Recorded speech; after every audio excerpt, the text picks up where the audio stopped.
All right, this one says that you've got a dimensions of a rectangular room that have been rounded, and it's 10 feet by 12 feet. Okay, if it's been rounded, there's the low end. The low end could be, if it was rounded, it could have actually been 9.5 by 11.5. Now the high end, on the other hand, you might be tempted to say, all right, then that could have been 10.4 by 12.4. However, why not 10.49 or 10.499999? You're trying to get as close to where you would round down as possible.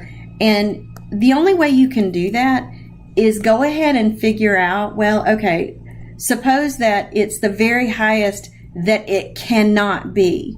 So 10.5 times 12.5. And just know that the two extremes are not going to be that, but anything less can. So you're basically saying that the area, it can be the bottom two because it could be 9.5 times 11.5.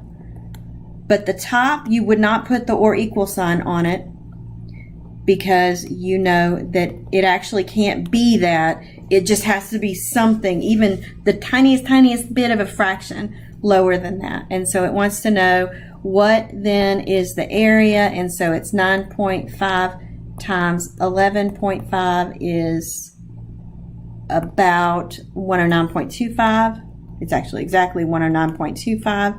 And then 10.5 times 12.5, 131.25, 131.25. And remember, that extreme, it can't actually be that. It just has to be something less than that.